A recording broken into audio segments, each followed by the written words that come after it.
Assalamualaikum warahmatullahi wabarakatuh. Salam sejahtera untuk kita semua. Shalom, Om Swastiastu, Namo Buddhaya, salam kebajikan. Saya Dr. Betty Nur Aini MM, Ketua Umum Pengurus Pusat Himpaudi, Himpunan Pendidik dan Tenaga Kependidikan Anak Usia Dini Indonesia, periode 2023 sampai 2027. Menyambut baik dan mendukung rencana pemerintah untuk meluncurkan Merdeka Belajar episode ke-24 dengan topik transisi PAUD ke SD yang menyenangkan. Pendidikan anak usia dini merupakan pendidikan yang paling fundamental dalam kehidupan manusia. Untuk itu, proses pembelajaran harus bermakna dan menyenangkan. Seorang anak yang diikutkan dalam program PAUD sesungguhnya untuk mempersiapkan anak masuk ke tingkat SD. Bukan sekedar mempersiapkan anak untuk bisa membaca, menulis, berhitung, yang justru mengekang dan menghambat perkembangan anak secara optimal. PAUD seharusnya mempersiapkan anak untuk sukses belajar di sekolah, yang ditandai dengan aktif terlibat di sekolah dan memiliki semangat berprestasi yang baik, menanamkan nilai kepercayaan diri, pendidikan karakter, dan seluruh aspek perkembangan anak untuk menghadapi tantangan-tantangan serta mempersiapkan anak untuk menjadi pembelajar sepanjang hidupnya. Untuk itu, saya menghimbau kepada seluruh pendidik dan tenaga kependidikan anak usia dini Indonesia, mari kita ciptakan pembelajaran yang menyenangkan di PAUD, agar seluruh potensi yang ada pada diri anak berkembang secara optimal. Demikian, wassalamualaikum warahmatullahi wabarakatuh. Salam cinta anak usia dini, Himpaudi Jaya.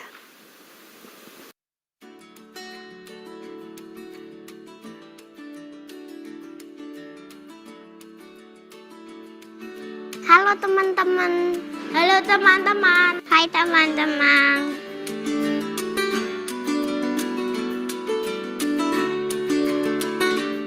Belajar biar tambah pintar main bola. Sukanya jadi pemain bola biar dapat emas asli. Pintar. Pengen jadi YouTuber. Aku pengen jadi pemain basket. Menambah kita jadi pintar. Supaya aku pintar jadi profesor. Kerjanya yuk bikin robot yang mirip kayak manusia.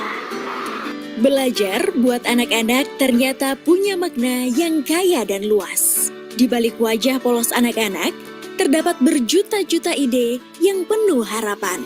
Masing-masing anak punya ide yang berbeda, minat yang unik, kesukaan yang khas. Aku ingin belajar cara membuat kapal.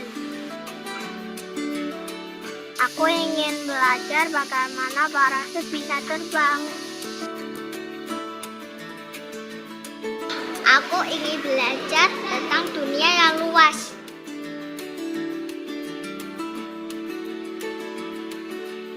Aku ingin menjaga bumi.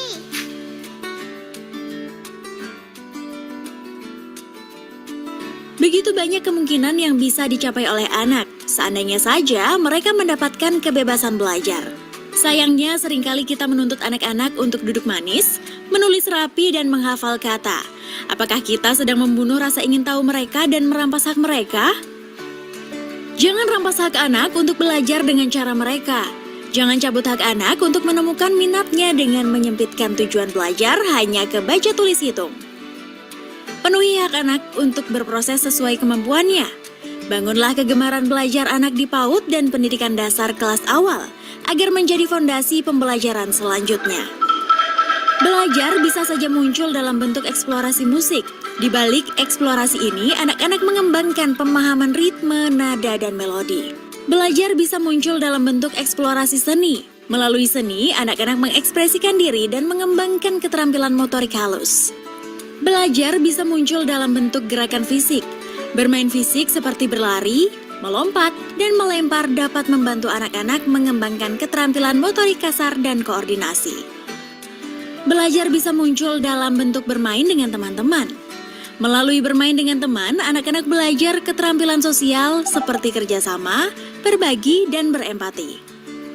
Gerakan transisi PAUD ke SD yang menyenangkan adalah gerakan untuk menjaga agar proses pembelajaran untuk anak usia dini menyeluruh dan berkelanjutan. Proses belajar yang tidak menyeragamkan cara belajar anak. Proses belajar yang bertujuan untuk membangun kemampuan fondasi secara menyeluruh.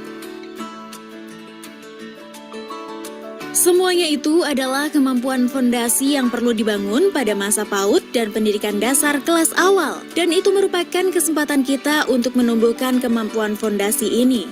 Kelas awal yang mulus dan proses belajar yang menyenangkan.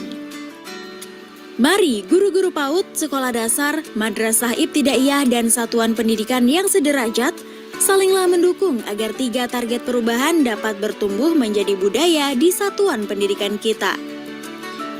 1. Penerimaan peserta didik baru di sekolah dasar dan madrasah ibtidaiyah tidak melakukan tes membaca, menulis, dan berhitung atau calistung. 2. 2 minggu pertama untuk peserta didik baru di PAUD, SD, dan madrasah ibtidaiyah menerapkan masa perkenalan. 3. PAUD, SD, dan madrasah ibtidaiyah menerapkan pembelajaran yang membangun 6 kemampuan fondasi anak, yakni pembelajaran yang memberikan pengalaman menyenangkan dan efektif membangun kemampuan fondasi, lalu tidak menerapkan tes lisan dan tes tertulis agar hasil asesmen digunakan sebagai dasar pembinaan, bukan pelabelan anak pintar dan tidak pintar. Serta mampu melaporkan kepada orang tua apa yang anak sudah bisa dan belum bisa, sehingga masih memerlukan pendampingan bersama, baik di satuan pendidikan maupun di rumah. Masyarakat Indonesia, hentikan memaknai kesuksesan belajar secara sempit, hanya pada baca tulis hitung saja. Kemampuan ini tidak bisa diperoleh dengan instan dan harus melalui proses yang menyenangkan. Berhenti menerapkan tes pada anak. Terapkanlah asesmen yang bertujuan untuk membina, bukan melabel. Saksikan anak-anak kita tumbuh dan berkembang, menjadi calon-calon pemimpin bangsa yang tidak sekedar cerdas, melainkan percaya diri bahwa ia dapat melakukan apapun asalkan berusaha. Saksikan anak-anak kita tumbuh menjadi pembelajar sepanjang hayat. Karena anak-anak kita berhak belajar dengan bahagia.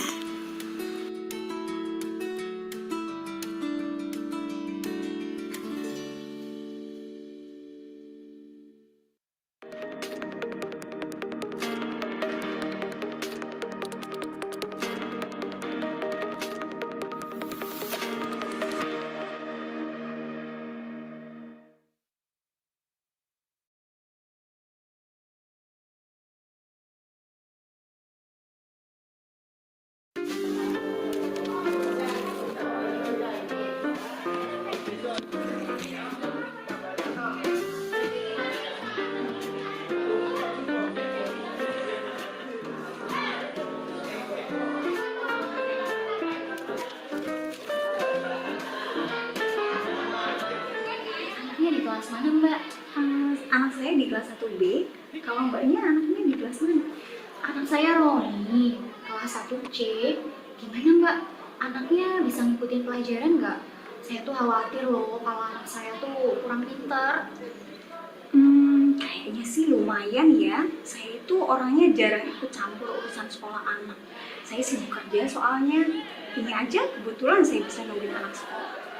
Oh gitu ya. Kalau saya, sejak anak saya lahir, saya udah heboh mikirin sekolah. Roni itu sudah saya daftarkan PAUD dari umur 2 tahun loh, biar udah pintar dari kecil. Tapi, sampai sekarang udah masuk SD, tulisannya masih belum bisa rapi. Nulis huruf aja masih ketuker-tuker, repot deh. Kalau anak saya sih sudah saya daftarkan ke PAUD sejak dini, Bu. Saya sih senang sekali dengan perkembangan anak saya. Menulis dan berhitung sudah lumayan ya. Saya nggak banyak untuk hal kayak gitu. Anak saya justru berkembang banyak di bagian emosionalnya. Anak saya itu kalau marah bisa cerita loh, nggak tantrum dan teriak-teriak. Kemampuan sosialnya juga bagus banget. Kemarin ini dengan teman-teman barunya di SD bisa langsung akrab dan main bareng. Yang saya paling senang itu anak saya menjadi mandiri. Wah, hebat banget, Pak. Tuh, jauh banget sama anak saya. Anak saya itu dikit-dikit minta tolong, dikit-dikit nangis, dikit-dikit nyerah. Capek deh, manja kali ya anak saya. Ya enggak lah Bu, kan setiap anak memiliki laju perkembangan yang berbeda-beda. Mungkin anak ibu masih butuh waktu untuk mengelola emosinya. Tentu saat ini masih perlu bantuan orang tua. Nanti lama-lama bantuannya juga bisa dilepas Bu. Ya namanya juga anak-anak. Memang kita sebagai orang tuanya harus sabar dan nurutin apa mau anak. Saya ikutan nimbrung ya Bu, seru nih obrolannya. Anak saya juga gitu Bu, suka minta gendong dan manja sama papanya. Tapi prinsip saya, anak saya tidak boleh susah, harus hidup enak. Jadi kalau ada masalah, saya turun tangan sendiri bantuin dia. Makanya dia lengket banget sama bapak ibunya. Malah kalau ketemu orang baru tuh nangis-nangis. Sekarang mau masuk SD susah banget transisinya. Oh ya? Dulu anaknya PAUD mana Mas? Susah nggak ninggalin anaknya di PAUD kalau lengket kayak gitu? Lah itu, gara-gara hari pertama anak saya nangis, saya cabut dari PAUD-nya. Saya nggak tega lihat anak saya nangis. Mendingan dia di rumah aja deh, biar kita sendiri yang ngajarin. Padahal kalau ikut PAUD, ada hal yang sulit saya ajarkan di rumah ya, seperti berhubungan dengan teman-temannya. Kalau saya sih bukannya nggak mau ngirimin anak saya ke PAUD, tapi di daerah saya itu susah cari lembaga PAUD yang bagus. Ada sih, tapi sedikit. Itu pun selalu penuh. Jadi ya, saya nggak lewat PAUD. Tapi sekarang baik-baik aja tuh. Ya gini kenyataannya, ada yang ikut PAUD, ada yang enggak. Jadi beda-beda kan? Betul Bu, sama seperti artikel yang saya baca di koran tentang survei nasional menyatakan bahwa baru 72% di tahun 2021 siswa kelas 1 SD yang pernah mengikuti PAUD, dan tren angkanya menurun di masa pandemi. Jadi banyak loh yang nggak sekolah dulu lewat PAUD. Oh, gitu ya. Saya jadi penasaran, kalau nggak ikut PAUD, di rumah itu ngapain aja anaknya? Saya punya 2 pekerjaan. Ya, buat cari nafkah. Suami saya udah nggak ada. Jadi ya, anak saya tinggal sama neneknya yang sudah sepuh. Ya, nggak tahu deh ngapain. Ya dibiarin main sendiri. Yang penting makan, tidur, cukup, udah, itu aja. Kalau anak saya, meskipun nggak ikut PAUD, tapi istri saya di rumah bikin aktivitas-aktivitas gitu. Jadi anak saya tetap terpenuhi kebutuhan belajarnya. Anak kita ini kan punya titik berangkat yang berbeda-beda ya. Tapi saya yakin setiap anak berhak untuk dibangun kesiapan sekolahnya.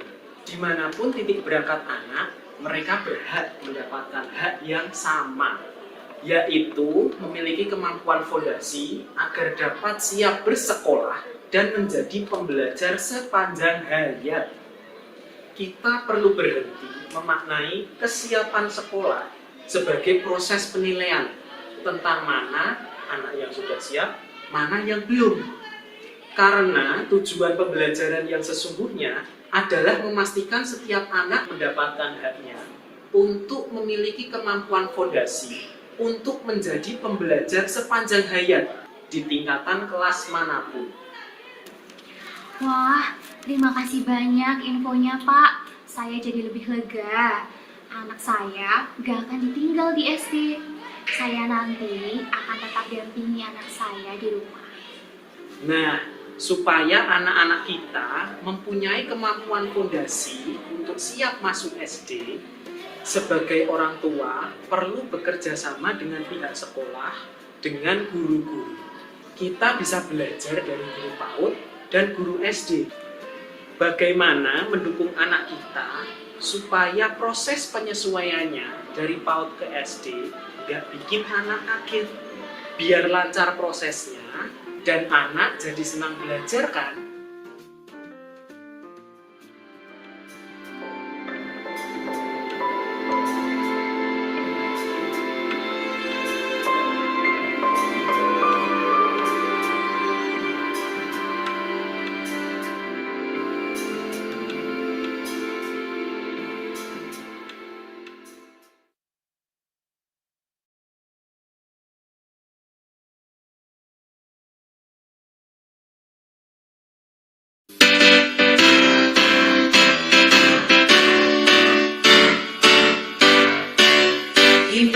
mendidik anak usia dini, wadah kita untuk berkreasi, menjaga tujuan mulia, mengasuh dengan sukacita. Marilah mulai dari diri sendiri, berilmu, beriman, bertakwa, pendidik anak Indonesia, tampakkan wajah berseri, bangun jiwa raga anak Indonesia, sifat jujur ramah, ingin mencoba, bimbinglah sesuai akalnya, asuhlah sesuai budinya. Usia dini, Himpaudi, Himpaudi Jaya.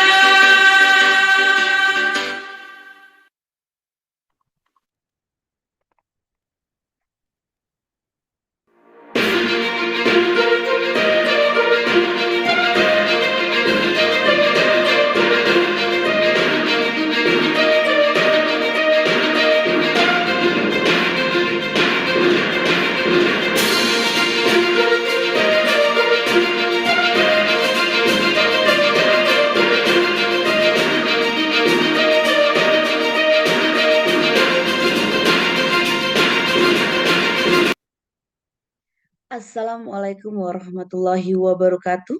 Selamat pagi, salam sejahtera untuk kita semua. Selamat pagi Laskar PAUD Indonesia.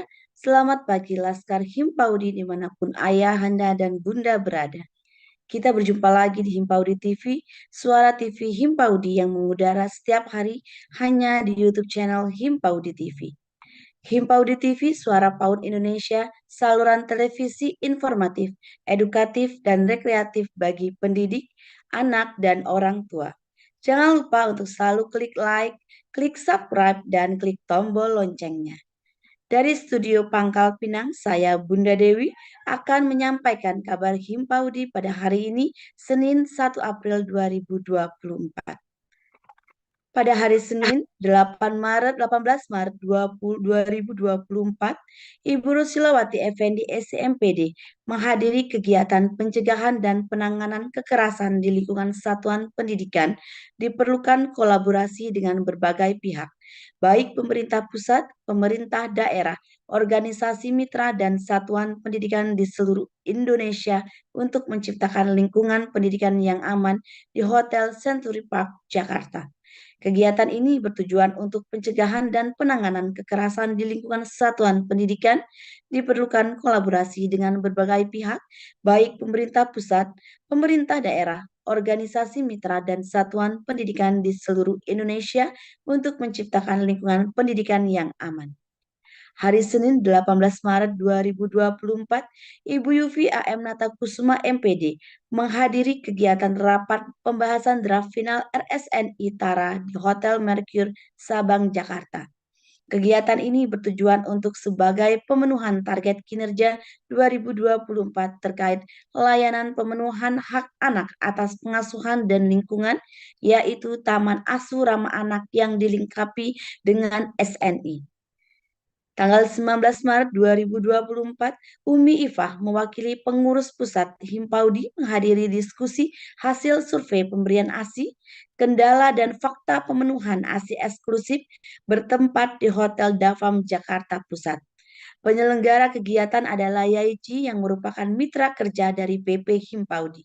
Tujuan diskusi untuk masukan dari hasil survei yang telah dilakukan YAICI sebagai bahan rujukan untuk peneliti dan pengambil kebijakan dalam kegiatan edukasi kepada masyarakat.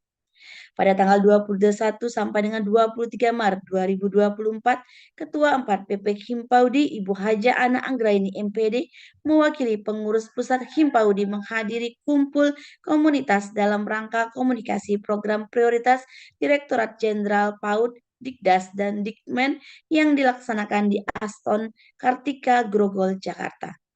Adapun tujuan dari kegiatan ini adalah menemukan, meningkatkan kapasitas memberi ruang berbagi sesama komunitas, menjejaringkan para komunitas, dan menjejaringkan para komunitas yang memiliki ruang lingkup serta aktivitas yang berkaitan dengan pendidikan. Pada hari Jumat 22 Maret 2024, pengurus pusat Himpaudi bekerja sama dengan Deputi Bidang Pemenuhan Hak Anak Kementerian Pemberdayaan Perempuan dan Perlindungan Anak Republik Indonesia menyelenggarakan kegiatan Focus Group Discussion FGD, penguatan daerah dan lembaga masyarakat dalam pemenuhan hak anak atas kesehatan dan pendidikan. Pemanfaatan waktu luang dan kegiatan budaya tahun 2024. Acara ini diselenggarakan di Auditorium BPMP Provinsi Banten.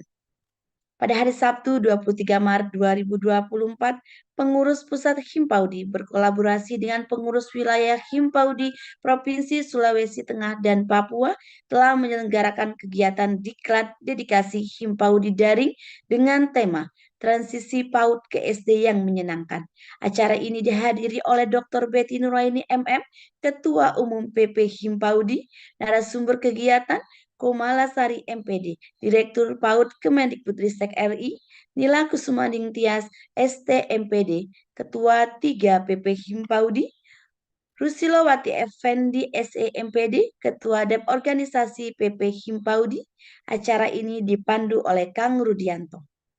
Pada hari Kamis 28 Maret 2024, pengurus pusat Himpaudi berkolaborasi dengan pengurus wilayah Himpaudi Provinsi Kalimantan Timur dan Kalimantan Selatan telah menyelenggarakan kegiatan diklat dedikasi Himpaudi daring dengan tema Transisi PAUD ke SD yang menyenangkan.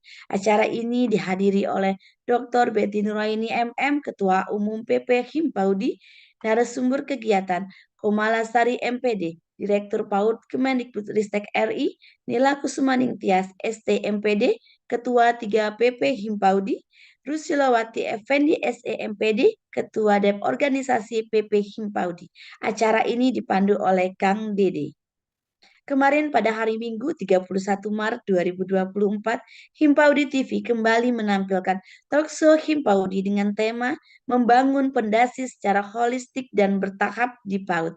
Sambutan talkshow Himpaudi, Dr. Betty Nuraini MM, Ketua Umum PP Himpaudi, narasumber talkshow Himpaudi, Dr.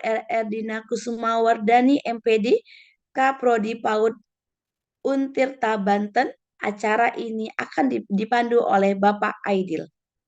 Dan hari ini, Senin 1 April 2024, Himpaudi TV kembali menampilkan talkshow Himpaudi dengan tema Strategi Mengembangkan Nilai Karakter Profil Pelajar Pancasila pada Anak Usia Dini. Narasumber talkshow Himpaudi, Dr. Murti Ayu Wijayanti MPD, Kaprodi Pendidikan Profesi Guru.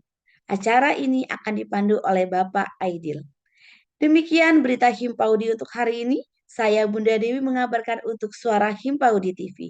Selanjutnya kita akan bergabung dengan Bapak Aidil sebagai pembawa acara talkshow Himpaudi TV kita pagi ini. Selamat menyaksikan.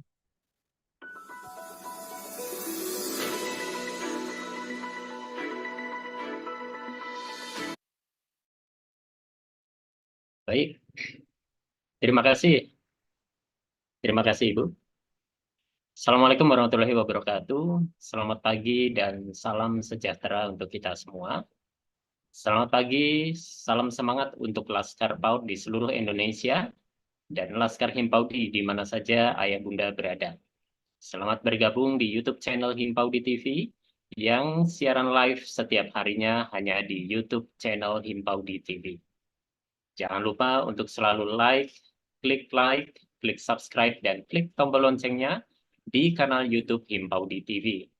Dari Studio Bandar Lampung, saya Muhammad Didi Amin akan memandu talkshow Himpaudi pada hari ini, Senin 1 April 2024. Himpaudi TV kembali menampilkan talkshow Himpaudi dengan tema Strategi Mengembangkan Nilai Karakter Profil Pelajar Pancasila pada Anak Usia Dini.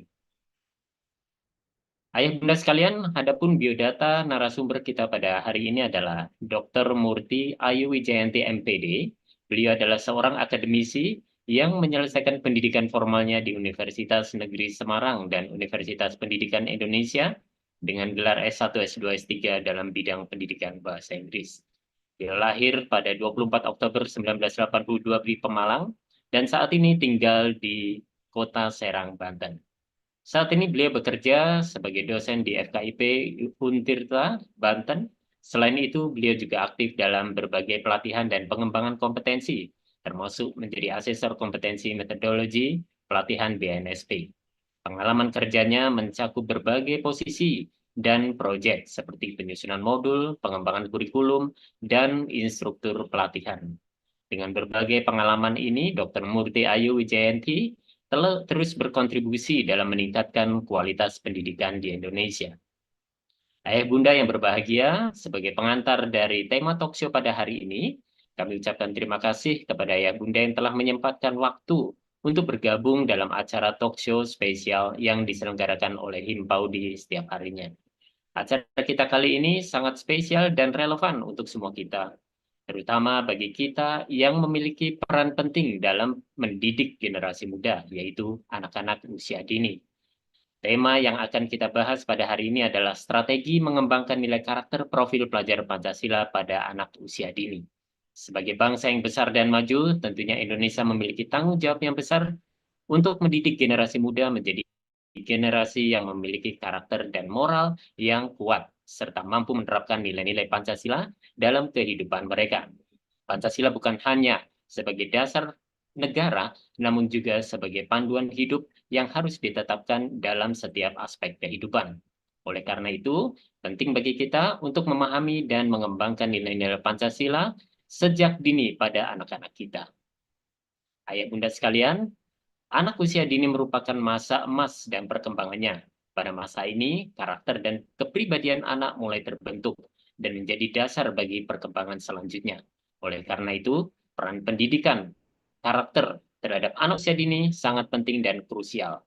Melalui pendidikan karakter yang baik, anak-anak dapat diajarkan untuk memahami, menghargai, dan menerapkan nilai-nilai Pancasila dalam kehidupan sehari-hari. Dalam kesempatan yang berbahagia ini, kita memiliki kehormatan untuk mendengarkan pandangan dan strategi dari seorang ahli pendidikan yang sangat berkompeten, yaitu Dr. Murti Ayu Wijayanti, MPD. Beliau adalah Ketua Program Studi Pendidikan Profesi Guru dan dari Universitas Sultan Ageng Tirtayasa, Banten. Dr. Murti Ayu Wijayanti memiliki pengalaman dan pengetahuan yang luas dalam bidang pendidikan, khususnya dalam pendidikan karakter dan pendidikan anak usia dini. Sebagai moderator, saya sangat bersemangat dan antusias untuk memandu talkshow hari ini bersama Dr. Murti. Kita akan berusaha untuk menggali lebih dalam mengenai strategi-strategi efektif dalam mengembangkan nilai karakter Pancasila pada anak usia dini. Sebelum kita memulai talkshow ini, mari kita refleksikan kembali mengapa nilai-nilai Pancasila begitu penting dan bagaimana implikasinya dalam pendidikan anak usia dini. Pancasila sebagai dasar negara yang memiliki 5 sila, ketuhanan yang maha esa, kemanusiaan yang adil dan beradab, persatuan Indonesia, kerakyatan yang dipimpin oleh hikmat kebijaksanaan dalam permusyawaratan perwakilan, dan keadilan sosial bagi seluruh rakyat Indonesia. Di setiap sila dalam Pancasila memiliki makna dan nilai yang sangat dalam dan relevan untuk diterapkan dalam kehidupan sehari-hari. Untuk itu, bunda sekalian, dalam mengembangkan pemahaman dan pengamanan terhadap nilai-nilai Pancasila sejak dini, anak-anak adalah investasi jangka panjang bagi masa depan bangsa ini. Dr. Murti Ayu Wijayanti, MPD, sebagai ahli pendidikan pasti memiliki pandangan dan strategi khusus mengenai bagaimana cara mengembangkan nilai karakter Pancasila pada anak usia dini. Beliau memiliki pengalaman pengetahuan yang luas dalam bidang ini dan telah banyak melakukan penelitian dan praktek lapangan mengenai pendidikan. Bapak Ibu sekalian, ayah bunda sekalian, dan teman-teman pendidik yang berbahagia, sebagai moderator, saya akan berusaha membantu talkshow ini dengan sebaik mungkin, mengajukan pertanyaan-pertanyaan yang relevan, dan menggali informasi yang bermanfaat dari Dr. Murti. Saya juga mengajak ayah bunda untuk aktif berpartisipasi dalam talkshow ini, bertanya dan berbagi pengalaman, serta pendapat ayah bunda mengenai strategi mengembangkan nilai karakter Pancasila pada anak usia dini. Baik ayah bunda dan teman-teman pendidik PAUD dimanapun Anda berada, langsung saja kita ikuti talkshow Himpaudi pada hari ini dengan tema strategi mengembangkan nilai karakter profil pelajar Pancasila pada anak usia dini. Tanpa berbasa-basi, saya serahkan kepada Dr. Murti Ayu Wijayanti MPD untuk membuka talkshow ini. Selamat berdiskusi dan semoga kita semua mendapatkan wawasan dan pemahaman yang bermanfaat dari acara ini. Untuk itu, kami persilakan kepada Ibu Dr. Murti. Silakan, Ibu. Baik, terima kasih Pak Idi Amin. Bapak Ibu, panggilannya ayah bunda ini ya. Pak Idi ini saya baru pertama kali ini berbicara di depan teman-teman PAUD ya. Baik, silakan. Saya tadi mendengar Laskar PAUD ini nampaknya. Jadi Laskar PAUD dan apa tadi Pak satunya Pak? Laskar PAUD, ayah bunda PAUD ya. Ini jadi tolong dibantu kalau saya ada kekeliruan dalam menyebut dalam addressing teman-teman semuanya ya. Saya mulai. Bismillahirrahmanirrahim. Assalamualaikum warahmatullahi wabarakatuh. Oh, Laskar Himpaudi ya. Selamat pagi Bapak Ibu Laskar Himpaudi. Saya tadi dengan seksama mendengarkan marsnya, kemudian video-video dari transisi dari PAUD ke SD yang menyenangkan. Ini saya jadi menyenangkan ya, jadi ikut senang. Tapi nggak berarti kemudian saya harus punya anak lagi ya yang PAUD ya. Sudah terlalu banyak ini ya. Mudah-mudahan hari ini kita bisa berdiskusi bersama-sama. Saya membawakan satu tema yang assign oleh Ibu Ratih ya dalam hal ini terkait dengan profil pelajar Pancasila. Bisa jadi kita akan belajar bersama-sama, bukan hanya saya akan menyampaikan sesuatu, tapi juga berdiskusi. Saya belajar banyak dari Bapak Ibu semuanya. Saya izin share screen.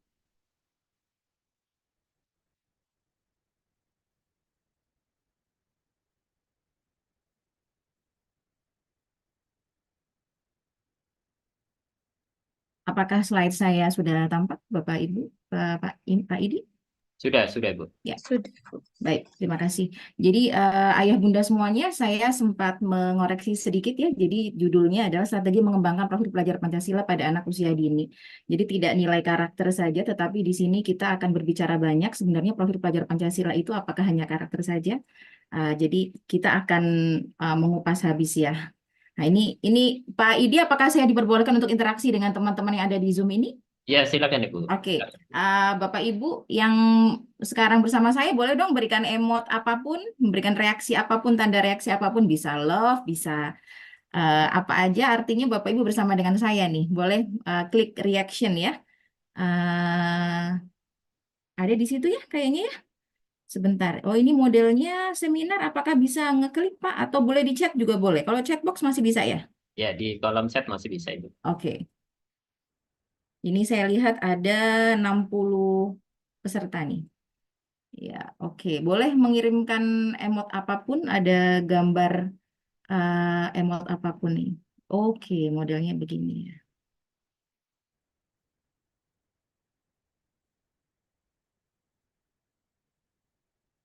Yes, oke. Ada Ibu Riyadotun Nufus. Oke, saya sambil menunggu teman-teman yang lainnya. Oke, terima kasih. Ini nampaknya berbagai daerah ya, Bapak Idi ya. Tidak hanya di Jawa nih, nampaknya ada juga Ya, di betul. Sulawesi. Oke. Lampung, oke. Kota Bekasi ya. Ini nampaknya juga sambil siap-siap sekolah. Hebat sekali nih ya, masih meluangkan waktu. Ini saya juga kaget pagi sekali nih rupanya. Oke, terima kasih Bapak Ibu. Ini saya tinggal di Serang. Kalau misalnya Bapak Ibu, Ayah Bunda mendengarkan lagu antara Anyer dan Jakarta itu lewat Serang dulu ya. Jadi kalau mau ke Anyer bisa lewat Serang dulu. Ada beberapa angka, ada 39, 5, 21. Saya sengaja ini angka-angka ini adalah angka-angka yang spesial buat saya Bapak Ayah Bunda. Jadi silahkan bertanya dengan menggunakan angka ini. Yang pertama angka 39. Bertanyanya adalah yes no question ya. Jadi hanya pertanyaan yang akan saya jawab iya dan tidak. Kalau iya berarti itu tentang saya. Sekarang angka 39 dulu misalnya. Ibu Ayu apakah punya 39 kucing misalnya ya. Jadi saya akan menjawab iya dan tidak. Silakan tulis di chat box Ayah Bunda. Angka 39 silahkan. Tanya saya dengan menggunakan angka 39.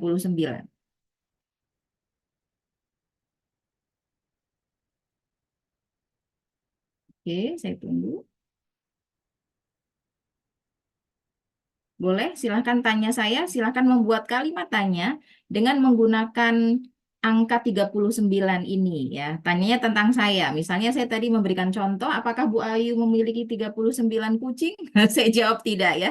Jadi pertanyaan ya dan tidak saja. Silahkan.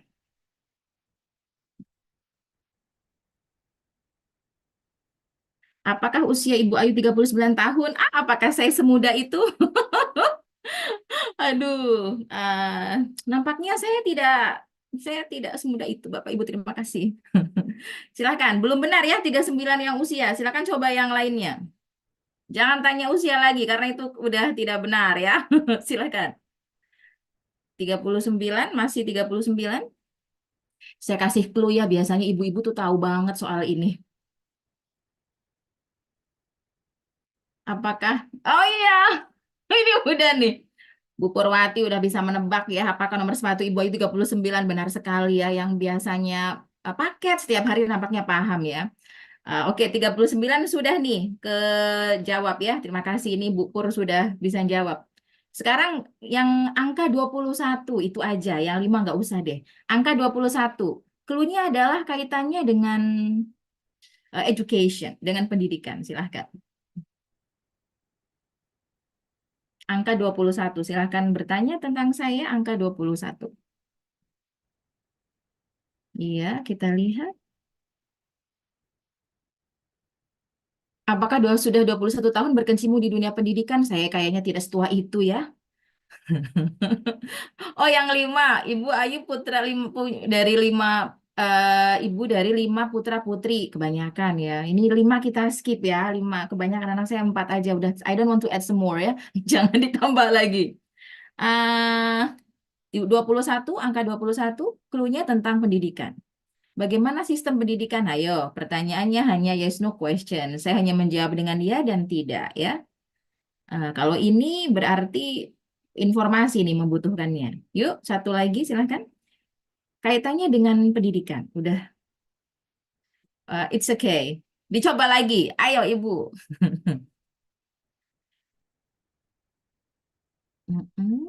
Saya masih menunggu. Pak Idi, saya waktunya sampai jam berapa ini? Khawatir saya ngelantur. Sampai pukul 7.35 Ibu. Oke, siap. Belum ada lagi? 21 kaitannya dengan pendidikan, belum ada yang berani mencoba. Mungkin Pak Idi mau bertanya yang saya jawab iya dan tidak. Kaitannya dengan pendidikan nih, sudah diberi clue.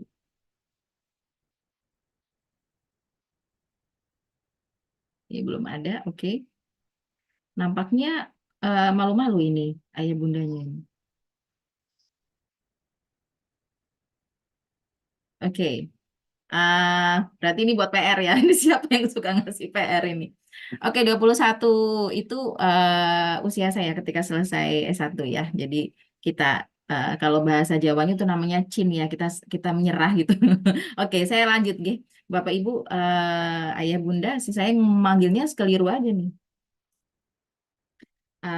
Jadi ayah bunda sekalian, ini kembali ke tema yang saya diminta untuk menyampaikan. Saya sebagai salah satu tim penyusun profil pelajar Pancasila ya dulu, jadi itu perdebatannya alot, lumayan sekali ya, sampai 2 tahun. Di sini sampai ada perdebatan antara harusnya kan Pancasila itu 5. Kenapa kok profil pelajar Pancasila, kenapa 6? Jadi bukan kemudian semata-mata ke 1, kemudian sila ke-1, kedua sila kedua, tidak. Jadi awalnya memang profil pelajar Indonesia, tapi kemudian setelah perdebatan panjang, kita ingin menampilkan bahwa anak-anak Indonesia itu memiliki profil yang menampilkan nilai-nilai Pancasila, jadi disebutnya dengan profil pelajar Pancasila.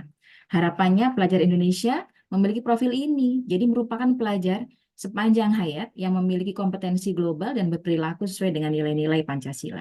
Jadi kalau profil pelajar Pancasila itu ada 2 ya, selain karakter atau nilai, termasuk juga kompetensi. Jadi harapannya mau sekolah di negeri maupun di luar negeri, baik dari PAUD maupun dari PAUD sampai jenjang dasar, menengah, itu harapannya anak-anak kita memiliki profil pelajar Pancasila ini. Jadi memang ini bukan hal yang mudah ya Bapak Ibu. Saya kira dulu kita juga sering mendengar saat kurikulum 2013 ada karakter ya, pendidikan karakter. Apa sih bedanya? Kita akan juga mendiskusikan tentang hal itu. Kita kan udah punya loh pendidikan karakter, sekarang kok ada sih profil pelajar Pancasila? Nah, karena saya diminta untuk apa sih strategi pengembangannya, saya kira semuanya juga sudah berupaya untuk mengembangkan itu. Nah, kita akan berdiskusi lebih lanjut.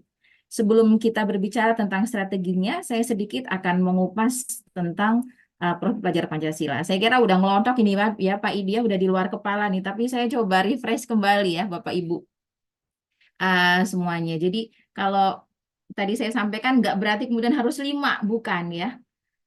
Jadi tidak satu ke satu tidak ya. Nah, untuk yang pertama beriman dan bertakwa kepada Tuhan Yang Maha Esa dan berakhlak mulia. Ini udah saya kira sudah hafal semuanya, ayah bunda sudah melotok sekali. Urusannya dengan atas dan urusan dengan horizontal ya. Kadang kita kalau ketemu sama orang itu ada yang ibadahnya kuat banget ya. Tapi kalau ngomong nyelekit banget. Ibadahnya kuat, tapi kalau hutang lebih galak daripada yang ngutangin. Ada yang seperti itu ya. Dan berarti harapannya kita memiliki keseimbangan antara urusan dengan yang di atas, akhlak beragama, kemudian dengan diri kita sendiri, akhlak pribadi, kemudian akhlak sama manusia, bahkan kepada alam. Termasuk bagaimana kita akhlak bernegara. Itu untuk profil pelajar Pancasila yang pertama ya. Jadi Bapak Ibu kalau kita perhatikan sebenarnya tidak ada urutan habis ini itu apa tidak. Tetapi kita pastikan yang pertama yang beriman bertakwa kepada Tuhan Yang Maha Esa dan berakhlak mulia. Jadi sebentar ya. Izin sebentar Pak Idi. Silakan.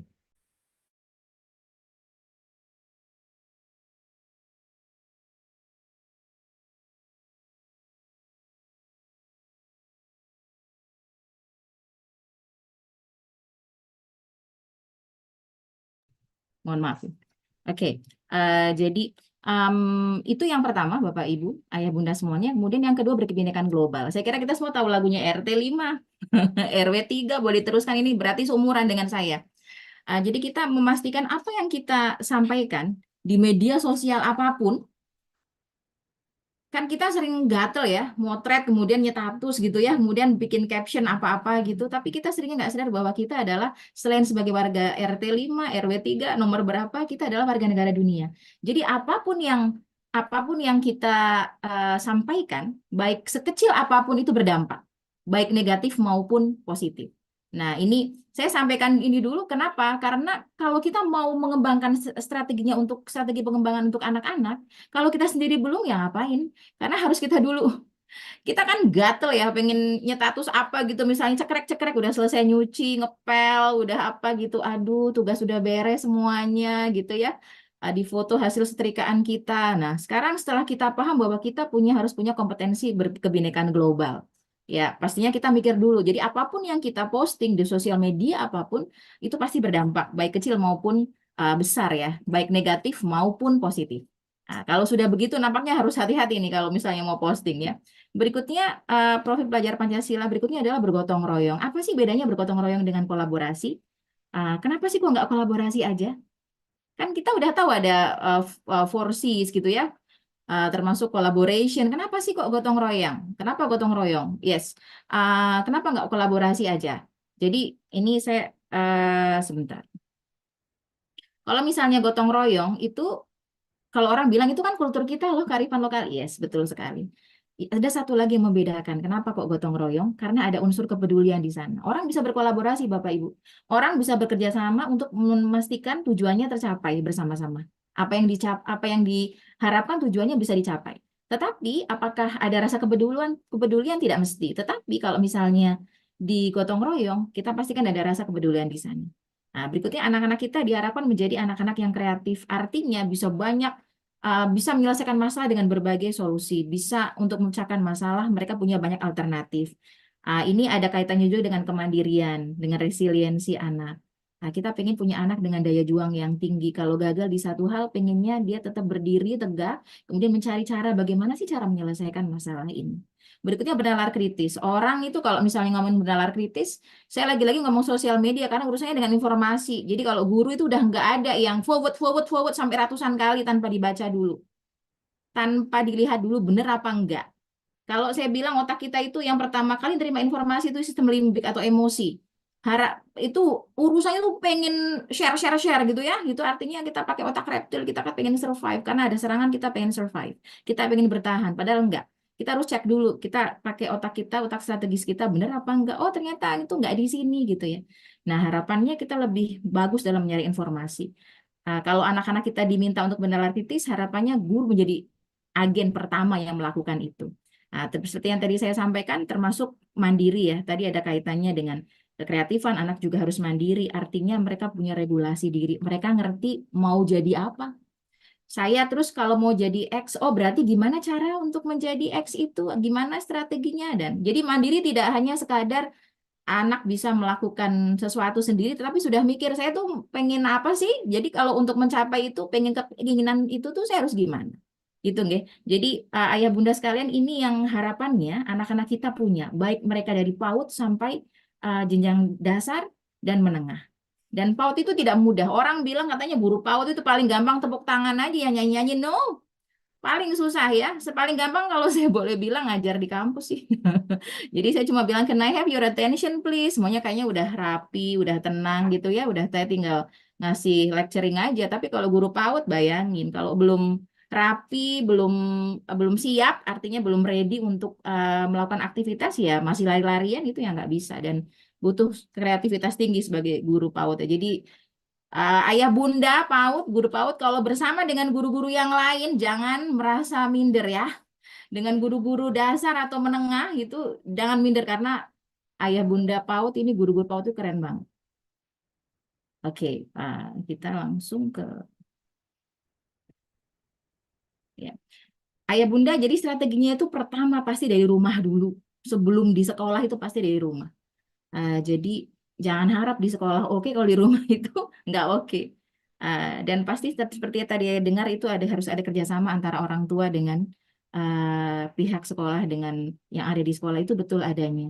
Jadi pertama kali anak itu bangun tidur kemudian merem juga itu kan di rumah ya. Maka bagaimana pengembangan profil pelajar Pancasila, terutama nilai-nilai karakternya, maka otomatis nomor satu ada di rumah dulu. Nah, saya akan sampaikan strateginya seperti apa. Dan saya tadi sudah sedikit mengupas ya, ayah bunda, bahwa ternyata pertama adalah keteladanan.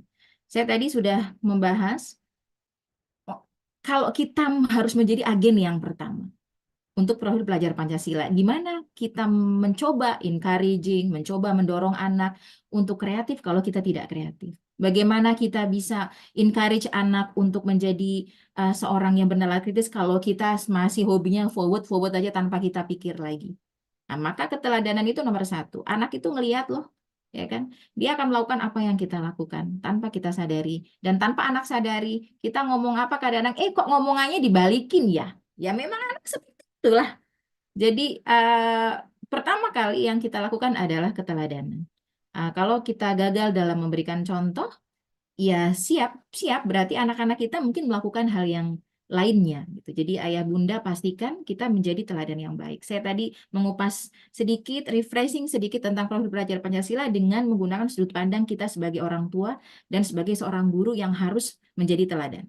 Dan itu tidak mudah, terutama pada bagian berkebinekaan global itu paling tidak mudah kita memberikan contoh. Tanpa kita sadari itu kita sering sekali mengutamakan perbedaan bukan persamaan. Padahal seharusnya ya sama, kita tuh sama-sama ini meskipun ada perbedaan 1, 2, 3. Nah, kita akan sedikit satu-satu ya, secara bertahap bagaimana pengembangannya. Kalau tadi yang pertama teladan, yang berikutnya adalah kesepakatan kelas. Jadi ayah bunda sekalian, kesepakatan kelas itu sebaiknya ini di PAUD kan juga sudah ada kesepakatan yang dibangun, agreement. Kita mau seperti apa sih gitu kan? Jadi berupa keyakinan. Harapannya bukan hanya aturan aja tapi keyakinan. Kalau saya tanya, mengapa sih ada aturan mencuci tangan sebelum makan? Kenapa sih anak-anak harus tertib ya ketika masuk kelas? Jadi ayah bunda sekalian, kita harus pastikan anak-anak ngerti What is behind the rule? Apa yang ada di balik aturan itu? Kenapa ada aturan mencuci tangan sebelum makan? Oh, karena ada nilai kesehatan di sana. Kenapa kok anak-anak diminta tertib ketika masuk kelas? Ada nilai keselamatan, ada nilai kedisiplinan. Jadi anak-anak diajak untuk berbicara, ayo tertib. Kenapa sih harus tertib sih? Oh, nanti kalau nggak tertib, kalau kita lari-larian, kita senggol-senggolan, kita dorong-dorongan, nanti teman kita jatuh gitu. Jadi pastikan bahwa yang ada di dalam kelas yang disepakati bersama-sama adalah keyakinannya, misalnya saling menyayangi, saling menjaga ketertiban, saling peduli. Boleh dong diobrolin, boleh. Peduli itu gimana? Misalnya, adik punya mainan maka berbagi, punya alat tulis maka berbagi. Jadi kesepakatan itu, yang namanya kesepakatan bukan dari guru saja ya, tetapi juga dengan anak-anak. Dan jangan dikira anak-anak PAUD itu tidak bisa membuat kesepakatan, bisa. Kita juga bisa bantu dengan gambar ya. Misalnya yang saling peduli, gambarnya kita berbagi mainan, memberikan makanan. Jadi anak-anak ketika masuk kelas, dia lihat jereng-jereng-jereng, saya harus peduli kan, mereka mungkin bisa jadi kan memang belum baca ya kan. Kita seperti tadi saya lihat di video kan, harapannya transisi PAUD ke SD itu menyenangkan ya, tidak ditekan bahwa mereka tuh harus baca. Jadi boleh pakai simbol-simbol, boleh pakai gambar kesepakatan itu, oh saling menyayangi itu, saling peduli itu, oh begitu. Dan harapannya ketika keyakinan kesepakatan kelas yang berupa keyakinan itu tertanam, harapannya akan menjadi budaya positif. Jadi apapun yang mendasari aturan itu dibicarakan bersama-sama dengan anak-anak. Dan harapannya karakter itulah yang akan terbangun.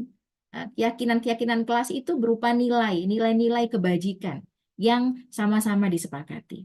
Nah, jadi itu ayah bunda sekalian, yang pertama kali ketika setting kelas, pembelajaran dimulai, harapannya sudah ada kesepakatan. Meskipun sangat sederhana, tapi itu gampang untuk diingatkan kembali ke anaknya. Ayo, yang sudah kita sepakati bersama-sama apa? Misalnya udah ada yang usil ya kan, lari-larian sambil narik-narik kerudung, ada yang mewek, ada yang nangis gitu kan.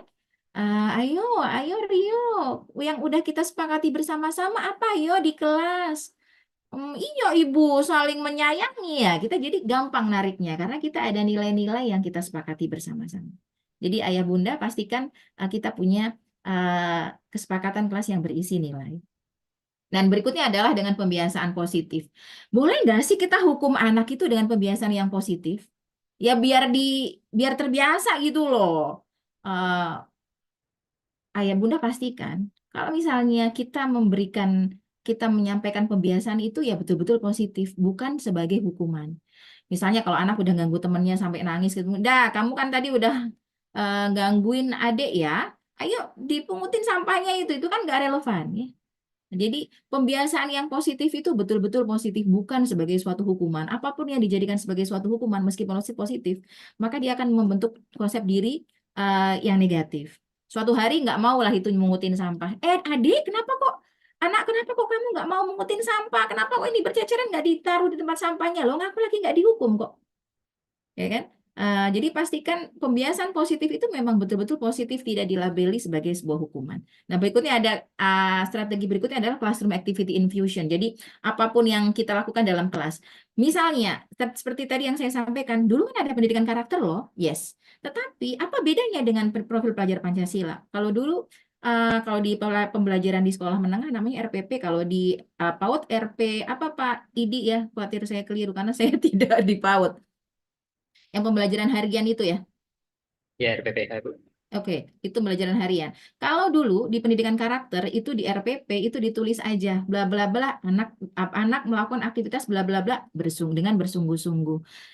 Anak nana dengan percaya diri, itu pendidikan karakter. Tapi untuk profil pelajar Pancasila, ketika mau menyusun rencana harian atau rencana pembelajaran, kita sudah setting hari ini anak-anak akan melakukan aktivitas ini karena saya mau setting mereka untuk mendorong profil pelajar Pancasila yang mungkin bernalar kritis dan bergotong royong. Otomatis berarti aktivitasnya adalah aktivitas mendorong dua hal itu. Minimal ya. Bisa jadi ada beberapa profil pelajar Pancasila yang ingin didorong pada saat pembelajaran itu. Oh, berarti ada kegiatan melakukan aktivitas bersama-sama. untuk saling ngobrol, berdiskusi meskipun hal yang sangat sederhana, memutuskan sesuatu, mau warna apa. Berarti ibaratnya dari awal sudah direncanakan profil pelajar Pancasila mana di hari ini yang ingin saya dorong. Hari ini anak-anak bisa kembangkan melalui pembelajaran apa saja. Gitu. Jadi itu bedanya. Kalau karakter ketika di pembelajaran kita tempel aja, tapi untuk profil pelajar Pancasila ketika kita akan membuat rancangan dari awal kita sudah pastikan mana yang akan didorong. Oke, sekarang satu-satu untuk profil pelajar Pancasila infusionnya seperti apa. Dan saya kira Pak Idi ini teman-teman semuanya juga sudah melakukan ini ya. Tanpa kita ngomong-ngomong yo harus begini, saya kira sudah melakukan ini. Dan Benar. artinya ayah bunda sudah menerapkan, sudah mendorong profil pelajar Pancasila ini untuk anak-anak. Seperti yang pertama pasti berdoa, nggak ada. Mau di sekolah dalam agama apapun pasti pertama kali mau belajar pasti berdoa. Nah, ini contoh yang paling gampang sih ya, maksudnya untuk melihat saling berbagi. Nah ini ayah bunda perhatikan, saya ada urusan ke atas, ada urusan horizontal. Jadi ada berakhlak mulia jangan dilupakan ketika saling menyayangi, saling berbagi, gitu juga jangan dilupakan. Tidak cuma urusan berdoa saja. Ketika berdoa bagus, praying oke, berikutnya sampah berceceran nggak dipungutin. Berikutnya sambil jalan sambil nyubit temennya ya. Harapannya seimbang urusan dengan di atas maupun dengan horizontal dengan sesamanya. Nah, jadi untuk profil pelajar Pancasila yang pertama memang komplit ini ya, termasuk dengan urusan dengan pribadi, akhlak pribadi. Honesty ya, kejujuran, kemudian integritas, bahwa saya misalnya ada yang berbuat salah ngaku saya tadi yang narik rambutnya Ani gitu. Itu udah itu sebenarnya penanaman nilai karakter tuh anak bahwa dia bertanggung jawab ya, ya meskipun melakukan itu tapi dia bertanggung jawab. Itu termasuk integritas diri ketika dia mengaku bersalah, mengaku bertanggung jawab akan kesalahan yang dibuat. Itu harapannya si anak-anak kita itu bisa kita dorong untuk hal yang ini, untuk yang pertama. Nah, saya sekarang jam berapa? Kenapa cepat sekali ya waktunya? Saya pakai excuse kan tadi kan terlambat ya mulainya. Kan dipotong video ya Pak Idi ya. Oke, berikutnya untuk yang Prof belajar Pancasila yang bergotong royong. Ini yang sering kita lakukan, kita sering pakai role play. Kita sering minta mereka bermain peran jadi penjual, jadi pembeli. Nah, pastikan kita sebagai guru itu melibatkan anak. Sinta mau jadi apa? Ayo Sinta tanyain dong ke Indah, Indah mau jadi apa? Nah, di sini harapannya si anak-anak itu merasa bahwa oh saya loh temenan sama ini, saya loh bisa bekerja sama dengan teman ya. Jadi ketika kita mau melakukan ini pastikan anak-anak itu urun rembuk ya bahasanya meskipun sangat sederhana gitu kan.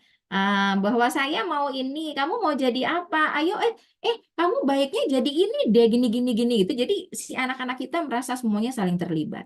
Jadi banyak melakukan aktivitas bersama untuk mendorong profil pelajar Pancasila untuk profil dimensi bergotong royong. Membuat mozaik, membuat prakarya, eksperimen apa itu IPA atau mungkin membuat seni, mewarnai dan lain-lain. Itu aktivitasnya bersama. Dan itu pasti akan ada saling meminjam, ada saling menasihati, saling urun rembuk. Misalnya ini bagusnya warna ini. Ih, aku nggak suka warna ini. Gimana kalau warna ini gitu ya. Jadi pastikan kita mendampingi anak-anak. Facilitating itu memastikan bahwa agenda bahwa tujuannya untuk dimensi mereka bisa bergotong royong itu terjalin. Berikutnya berkebinekaan global. Yang tadi saya contohkan emak-emak ya kan, seringnya posting apa gitu. Kalau anak-anak kita lihat kalau di kelas ini, pastikan saya seperti yang tadi sampaikan, yang nomor satu diutamakan itu persamaannya, bukan perbedaannya. Sama-sama orang Indonesia. Ya. Jadi seimbang kita coba yuk nyanyi lagu nasional, yuk bermain musik kemudian untuk lagu-lagu nasional. Nah, kemudian baru berikutnya dikenalkan juga ini dari daerah mana aja, dari suku apa aja. Ternyata Sunda, Jawa. Anak-anak kita terus terang kalau misalnya language maintenance itu udah lumayan berkurang ya. Jadi Saya ngaku saya orang Jawa ya kan, tapi anak saya udah nggak bisa ngomong Jawa itu. Kenapa? Karena bukan untuk survive Jawanya, karena di lingkungan Serang udah pakai bahasa Indonesia. Itu bagus sekali kalau misalnya ketika di apa namanya? Ketika di sekolah si gurunya itu bisa sampai bertanya, "Ayo kata-kata di bahasa daerah kamu yang kamu inget apa?" Mesti anak saya paling nggak tahu kata melu. Jadi bahwa ternyata macam-macam nih suku gitu ya, dibacain cerita lintas budaya. Yuk bikin apa-apa macam-macam. Jadi anak-anak menyadari bahwa oh saya punya teman yang macam-macam ya gitu. Punya teman-teman yang berbeda tapi kita sama-sama loh belajar loh gitu. Jadi ini berkebinekaan global. Berikutnya menara kritis. Bab ayah bunda, pastikan anak-anak kita punya keterampilan bertanya. Saya tadi sengaja pertama kali bertemu dengan ayah bunda saya minta bertanya. Karena anak-anak kita itu memang banyak bertanya pada usia PAUD ini. Banyak bertanya, even hal yang sangat-sangat apa ya? Menurut kita kayak gitu aja ditanyain, itu akan ditanyain mereka. Nanti kata udah mulai SD kelas 3, 4, 5, mereka nggak banyak bertanya karena kata gurunya di kelas itu yang bagus itu yang rapi, yang tenang, nggak banyak bertanya. Jadi pastikan ketika di PAUD agar di SD itu menyenangkan dan banyak bertanya, kita pastikan pondasinya oke di PAUD ini. Guru memberikan stimulus agar anak-anak bertanya, boleh pakai gambar, boleh pakai video, kemudian tanyain ya, kamu suka apa? Apa yang kamu suka? Kamu setuju nggak? Gitu. Jadi selain tadi minta mereka bertanya, kita pastikan agar anak-anak bisa ngevaluasi ya informasi, bisa menyaring informasi itu dengan memberikan suatu hal ya. Berikutnya, apakah kamu suka ini? Mana yang paling kalian suka? Dan pastikan ada justifikasi. Mengapa kalian suka itu? Mengapa kalian kok nggak suka itu? Kenapa kamu setuju namanya kok ini? Kenapa kok nggak itu? Dan itu mudah-mudahan bisa membantu anak-anak kita ya. Berikutnya kreatif. Ini kreatif itu, yes Ya, Pak Igi? mohon maaf waktunya Oke, siap. terbatas. Ini sudah nih, selesai terakhir ya. Jadi kalau kreatif itu nggak cuma bikin sesuatu bersama, tapi ketika menampilkan ide, ide bersama, ide yang baru, kemudian banyak alternatif solusi permasalahan, harapannya anak kita menjadi kreatif. Dan yang terakhir mandiri, kalau ini paling ayah bunda sudah melakukan ini ya. Sehingga anak-anak kita itu bisa ngerti mereka itu mau gimana sih bertanggung jawab terhadap dirinya sendiri. Insya Allah itu ayah bunda sekalian nanti kita sambil berdiskusi bersama-sama. Saya kembalikan kepada Pak Idi. Baik, terima kasih Ibu Murti Ayu, Ibu Dr. Murti Ayu atas paparan pada pagi hari ini. Dan ayah bunda yang berbahagia, dalam menjalani workshop ini kita telah memperoleh wawasan yang sangat berharga dari Ibu Dr. Murti Ayu tentang strategi mengembangkan nilai karakter profil pelajar Pancasila, khususnya pada anak usia dini. Pemaparan beliau telah membuka wawasan kita tentang beragam strategi yang dapat diterapkan dalam membimbing anak untuk memahami, menginternalisasi, dan mengamalkan nilai-nilai Pancasila sejak usia dini. Dari keseluruhan diskusi dapat disimpulkan bahwa pendekatan holistik dan integratif menjadi kunci utama dalam mencapai tujuan ini. Salah satu poin penting yang telah kita dapatkan pada pembahasan pada hari ini adalah mengenai pembiasaan positif. Kita telah memahami bahwa penggunaan pembiasaan positif tidak bolehlah dilihat sebagai suatu bentuk hukuman, melainkan sebagai kesempatan untuk pembelajaran yang positif bagi anak-anak. Sementara itu, dalam pembentukan karakter beriman dan bertakwa, kegiatan seperti berdoa, kemudian menjadi langkah awal yang dapat membentuk kesadaran spiritual bagi anak-anak. Bergotong royong tadi juga disinggung, berkebinekaan global juga menjadi fokus dalam pembahasan kita. Melalui aktivitas-aktivitas bernyanyi lagu nasional, melukis gambar tema lintas agama, atau mungkin memasak masakan yang bermacam-macam daerah, kita mengajarkan anak-anak untuk menghargai dan memahami keragaman budaya serta nilai yang terkandung di dalamnya. Poin lain yang tidak kalah penting adalah kemampuan bernalar kritis dan kreativitas dengan memberikan stimulus pada secara tepat dan mendorong anak-anak untuk bertanya serta mengevaluasi informasi. Kita dapat membantu mereka mengembangkan keterampilan berpikir kritis dan analitis. Terakhir, penting juga untuk mencatat tentang pembangunan kemandirian anak-anak. melalui kebiasaan seperti melakukan aktivitas, membereskan mainan sendiri, dan membiasakan refleksi, tanggung jawab diri sendiri, serta mengembangkan kemampuan untuk mengatasi berbagai tantangan serta risiko. Dengan demikian, Ayah Bunda, harapan kita dari workshop ini adalah untuk mendorong para pendidik dan orang tua untuk mengaplikasikan berbagai strategi yang telah kita pelajari agar dapat membantu anak-anak menjadi pribadi yang memiliki karakter kuat, berakhlak mulia, mengamalkan nilai-nilai Pancasila dalam kehidupan mereka sehari-hari. Semoga apa yang telah kita diskusikan hari ini dapat menjadi pijakan bagi kita semua dalam membimbing generasi penerus menuju masa depan yang lebih baik. Terima kasih kepada Ibu Dr. Murti Ayu Wijayanti MPD atas pengetahuan dan wawasan yang telah beliau bagikan kepada kita pada hari ini. Terima kasih juga kepada seluruh peserta partisipasi aktifnya. Mari kita terus berkolaborasi dan berkontribusi dalam membentuk generasi yang lebih baik dan bagi generasi yang akan datang. Ayah Bunda yang berbahagia, selanjutnya mari kita dengarkan sambutan dari Sekretaris Umum PP Himpaudi kepada Ibu Yuni Herlina, kami persilakan. Baik, terima kasih Pak Idi. Nah, ada Bu Sofiatun yang sudah raise hand. Boleh ditulis aja di chat dulu pertanyaannya, Bu Sofi ya. Baik, bismillahirrahmanirrahim. Assalamualaikum warahmatullahi wabarakatuh. Alhamdulillah, Masya Allah ya, hari ini luar biasa kita mendapatkan ilmu ya yang luar biasa dari Ibu Murti Ayu ya tentang bagaimana strategi mengembangkan profil pelajar Pancasila pada anak usia dini.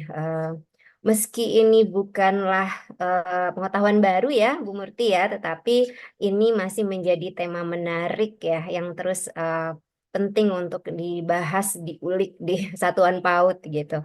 Karena sebenarnya profil pelajar Pancasila ini kan berakar dari filosofi pendidikan karakter dari Ki Hajar Dewantara ya, yang itu loh ada yang olah karsa, olah rasa, olah hati, gitu, olahraga. Nah kemudian dikristalisasi oleh pemerintah kita sehingga menjadilah menunya profil pelajar Pancasila. Nah, memang perlu, kenapa ini terus kita bicarakan Bu Murti, karena memang hasil riset kita, ternyata guru-guru kita itu banyak yang tidak menyadari melakukan kekerasan di satuan PAUD secara verbal. Mereka nggak sadar tuh. Kadang-kadang anaknya diancam, ayo makan, kalau nggak habis nanti kamu nggak boleh pulang gitu. Itu kan sebenarnya ancaman dan mereka tidak menyadari itu yang sedang mereka lakukan. Sehingga strategi menguatkan karakter ini, kompetensi ini penting terus kita diskusikan, kita sampaikan kepada guru-guru kita yang dalam rangka mendukung lah ya program pemerintah untuk mencapai generasi emas di waktunya yang akan datang. Baik, Bu Murti sekali lagi terima kasih kami ucapkan. Jadi hari ini Bu Murti adalah tim ahli kedua yang hadir dari Untirta setelah kita MOU ya di Untirta kemarin, dan tentunya akan berbagi selama sepekan ini kita mengagendakan teman-teman dari Untirta untuk berbagi di Himpaudi TV untuk seluruh guru PAUD yang ada di seluruh Indonesia. Ini kebetulan yang hadir di Zoom meeting ini ada 56 orang, tapi sesungguhnya ada juga banyak yang menyaksikan melalui YouTube channel Himpaudi TV. Nah, sebagai informasi kami juga sudah membuat lagu ya Bu Murti, judulnya Aku Anak PAUD, tetapi di dalamnya kita kemas itu tentang pengenalan 6 dimensi profil pelajar Pancasila ini gitu.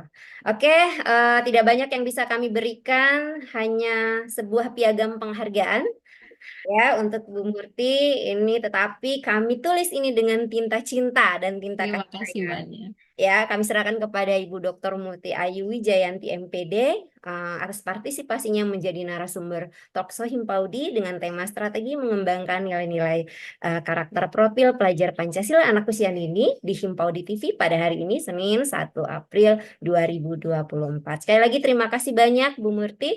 Sebelum saya akhiri, saya ingin menyampaikan sebuah pantun. Nah, pergi ke pasar beli ketupat, boleh dijawab dengan cakep. Untuk persiapan Idul Fitri. Hari ini luar biasa kita banyak mendapat manfaat. Ya, terima kasih kita ucapkan kepada Ibu Murti. Demikian, Assalamualaikum warahmatullahi wabarakatuh. Waalaikumsalam warahmatullahi wabarakatuh. Terima kasih kepada Ibu Yuni Herlina, Sekretaris PP Himpaudi.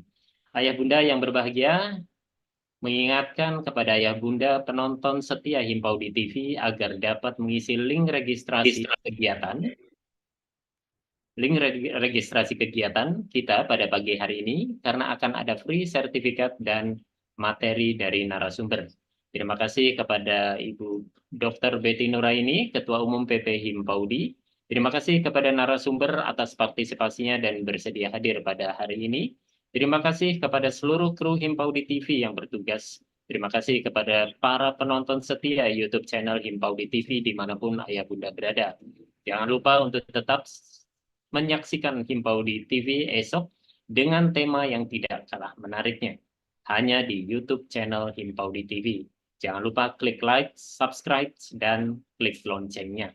Demikian Himpaudi TV untuk hari ini. Saya Muhammad Idiamin beserta kru Himpaudi yang bertugas mohon undur diri. Wassalamualaikum warahmatullahi wabarakatuh. Salam cinta anak usia dini. Himpaudi Jaya. Terima kasih.